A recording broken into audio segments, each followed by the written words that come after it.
4-6, 7-6, 6-4, beats Joao Fonseca, the 17-year-old who will now be on the verge of the Roland Garros qualifying cut. For a couple of weeks at least, we won't know that much, because even when the list comes out, which I think will be in 2 weeks' time, and it's going to be the ranking from Monday in a couple of from Monday, the one in a couple of days. The cut will still have Fonseca out, I'm pretty sure, but then after withdrawals, wildcards, I think it's going to be a bit of a nervy affair, unless they really give him a qualifying wildcard, which I don't know if the FFT is going to go for something like this. Like main draw, they definitely aren't. I'm 100% sure. At least that's what it seems, Alcaraz wasn't getting them. So I don't think he will. But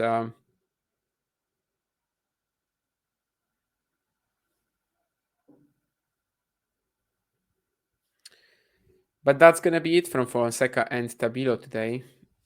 I'm rooting for Fonseca to give us another tiebreak. Another tiebreak. Yeah. So that's basically the situation with the ranking of Fonseca right now. Tabilo, another semi-final. Of course, a fantastic season from him so far. Number 20 in the ATP race. That's absolutely awesome. And he will face Marton Fucsovics in the semi-finals. These are the two semi-finals we've already got in Bucharest. Of course, the other two will also be known later today. Basically, Barrer and Martinez are already in the third set.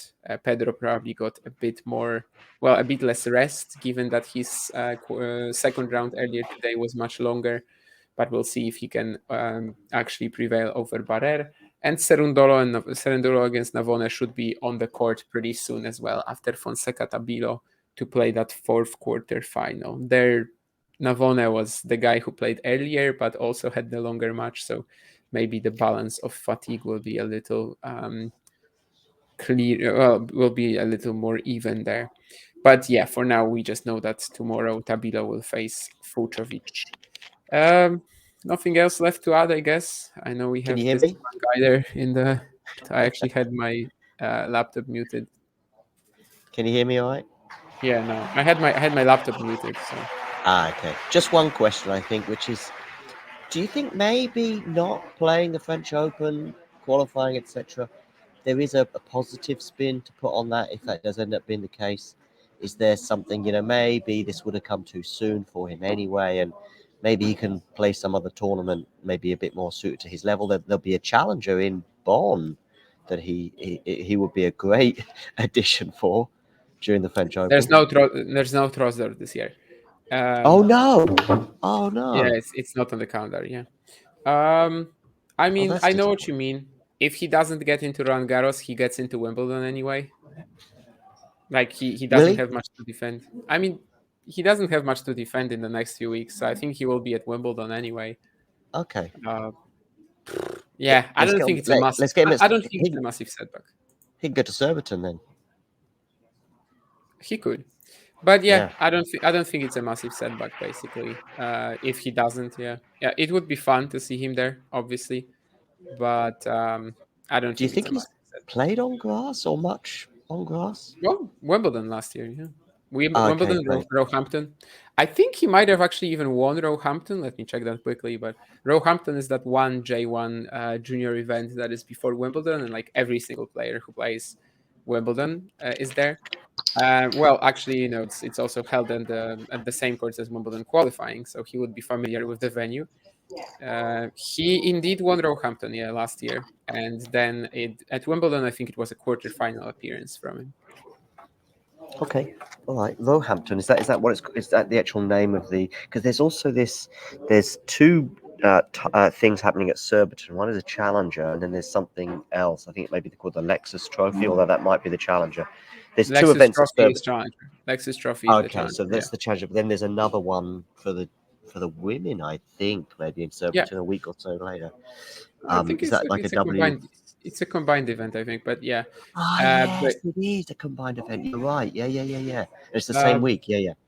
Basically, what do I want to say? Roehampton is the Wimbledon qualifying venue. Yeah, got it. And that's All right. in Well, the anyway, that's in the first week of Wimbledon, and then the second week of Wimbledon is the junior event. So basically, every single time, like all juniors play both. And Fonseca won Roehampton last year before losing to Henry Searle, the eventual champion in the quarterfinals at Wimbledon. But of course, in the pros, he hasn't had an opportunity to play on grass. cool. I can see the live score has switched to Cerundolo against Navoni, but I'm afraid if you're a Navoni or a Cerundolo fan and you're thinking we're going to stay here for another 2 or 3 hours talking about that, then you are wrong. Damian is going to sail off into the sunset of deepest, darkest Poland. We will see you briefly, though, in a few hours post Emma Raducanu, Iga Swiatek, right? So Yeah, that's absolutely. to come. But yeah, I'm not going to talk anything about that because I think that's to come later. And yeah, but everyone, thanks for tuning in. We're adding our subscriber count quite nicely this week. Thanks to the aforementioned Iga and Emma doing winning matches in Stuttgart, definitely. But also, of course, thanks to these watch-alongs. So do hit the like button and do subscribe. And yeah, we'll see you for the post-match thoughts on Emma versus Iga later, because we'll also be bringing that as a live watch along with the two Jameses, James aka Tennis Ranta, but also Jamie Jubon, and then Kira will be bringing us Kostyuk against Coco Gauff. So basically, we are just live until main tour tennis finishes. Put it that way. I made sure I got the main tour in there, Damien, because I'm sure there's something going on in the Americas. Is there any challenges happening in the Americas this week? Oh, obviously. Tallahassee, Acapulco, So yeah, Tucuman playing already, Tallahassee not yet. Oeiras as well, of course, at the moment. cool. So anyway, yeah, cheers for that, and speak to you all soon. I'm going to hit the end button, and Damien, you can just close your windows. See you later. Bye. If you enjoyed this video, make sure you hit that like button. Don't forget to subscribe and click that notification bell so you don't miss out on all things tennis.